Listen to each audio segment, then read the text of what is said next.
Assalamualaikum warahmatullahi wabarakatuh. Saya Azka Katra Nadia dengan NIM 2011102413195. Di sini saya akan menjelaskan materi pertemuan 11, yaitu penilaian status gizi. Penilaian status gizi merupakan upaya menginterpretasikan semua informasi yang diperoleh melalui penilaian.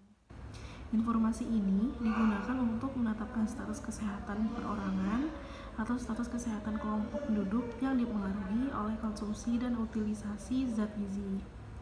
Sistem penilaian status gizi dapat dilakukan dalam bentuk survei, surveillance, atau screening. Lalu ada 4 bentuk malnutrisi atau salah nutrisi.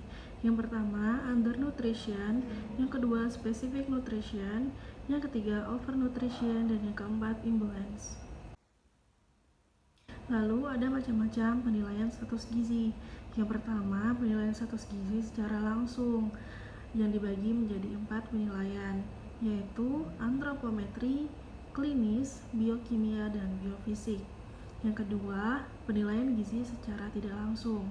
Penilaian gizi secara tidak langsung dapat dibagi menjadi 3, yaitu survei konsumsi makanan, statistik vital, dan faktor ekologi.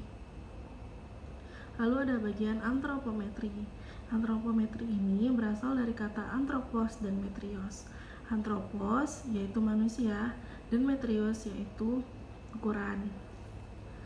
Lalu antropometri dapat diartikan menjadi pengukuran variasi dimensi fisik dan komposisi tubuh. Secara kasar, pada beberapa tingkat umur dan tingkat gizi. Ada 2 macam ukuran antropometri.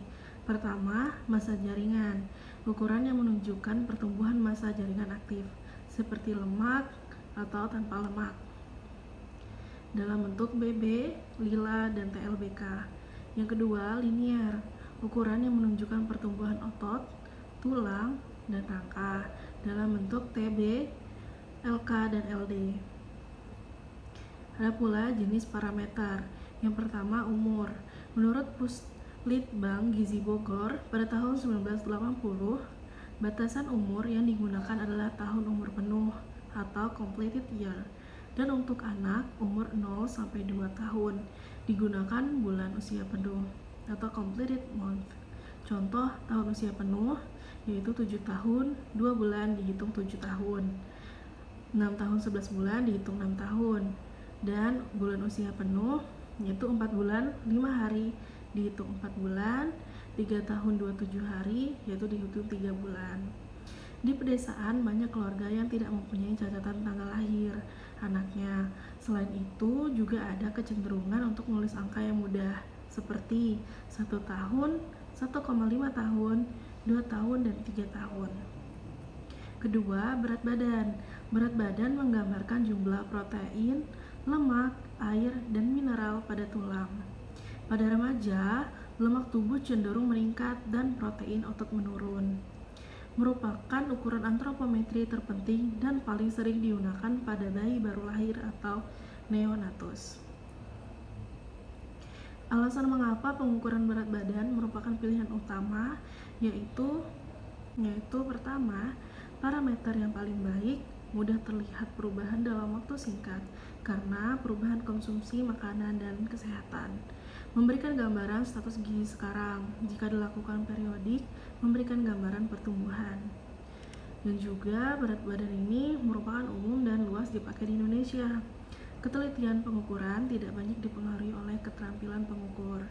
Digunakan dalam KMS, BB atau TB merupakan indeks yang tidak tergantung umur. Alat ukur dapat diperoleh di pedesaan dengan ketelitian tinggi, yaitu DACIN.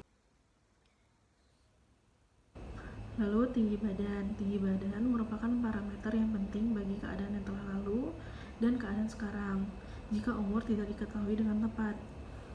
Pengukuran tinggi badan untuk anak balita sudah dapat berdiri, contoh mikrotoa. Tinggi badan merupakan antropometri yang menggambarkan keadaan pertumbuhan skeletal. Pada keadaan normal, tinggi badan tumbuh seiring dengan perkembangan atau pertambahan umur. Pertumbuhan tinggi badan tidak seperti berat badan, relatif kurang sensitif pada masalah kekurangan gizi dalam waktu singkat. Pengaruh defisiensi zat gizi terhadap tinggi badan akan nampak dalam waktu yang relatif lama. Alat ukur panjang badan bayi, WAN untuk bayi anak yang belum dapat berdiri, atau microstois untuk anak yang sudah dapat berdiri. Kemudian keempat, lingkar lengan atas. Menurut Debkes RI pada tahun 1994, pengukuran LLA pada kelompok wanita usia subur atau WUS adalah salah satu cara deteksi dini yang mudah dan dapat dilaksanakan oleh masyarakat awam untuk mengetahui kelompok beresiko kekurangan energi kronis atau KEK. Wanita usia subur adalah wanita usia 15 sampai dengan 45 tahun. Pada anak digunakan sebagai alternatif kalau tidak bisa ditimbang atau diukur tinggi badannya. Kemudian status KEP pada balita, KEK pada ibu wus dan ibu hamil, risiko bayi BBLR. Nah, alat suatu pita pengukur dari fiberglass atau sejenis kertas tertentu berlapiskan plastik. Ambang batas atau cut-off points LLA wus dengan risiko KEK di Indonesia kurang dari 23,5 cm pada bayi 0 sampai dengan 30 hari, lebih dari sama dengan 9,5 cm balita dengan KP kurang dari 12,5 cm. Kemudian ada pengukuran lila. Berikut adalah pengukuran lila. Lalu lingkar kepala. Yang kelima, lingkar kepala, yang dimana lingkar kepala memeriksa keadaan patologi dari besarnya kepala atau peningkatan ukuran kepala. Contoh yang sering adalah kepala besar atau hydrocephalus dan kepala kecil microcephalus.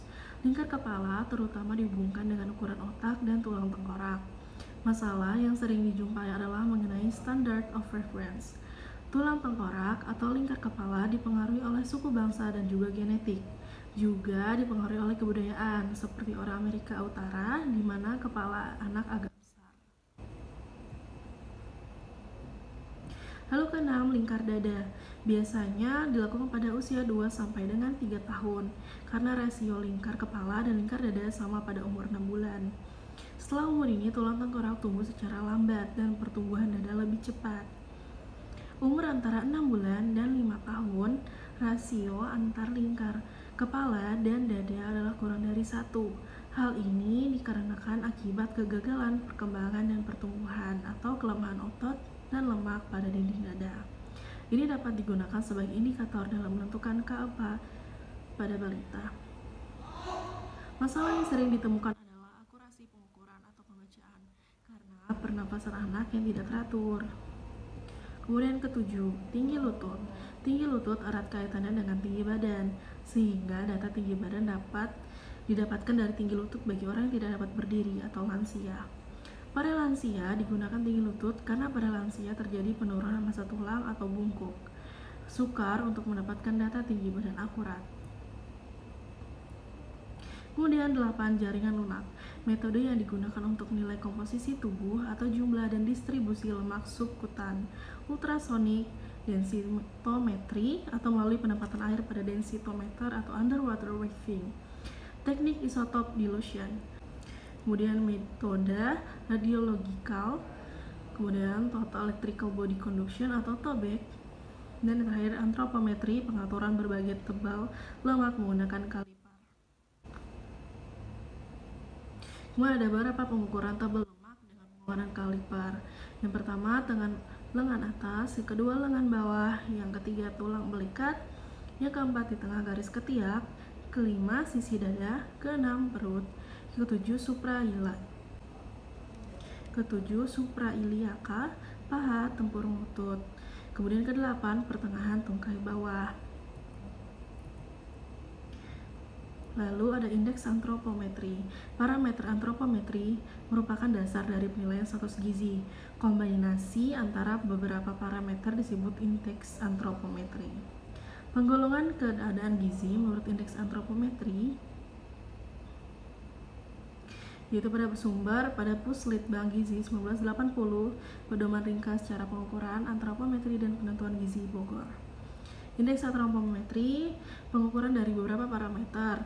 Indeks antropometri merupakan rasio dari suatu pengukuran terhadap satu atau lebih pengukuran atau yang dihubungkan dengan Beberapa indeks antropometri yaitu berat badan berdasarkan umur, tinggi badan terhadap umur, lalu berat badan terhadap tinggi badan, kemudian ada lila atas terhadap umur, yaitu lingkar lengan atas terhadap umur.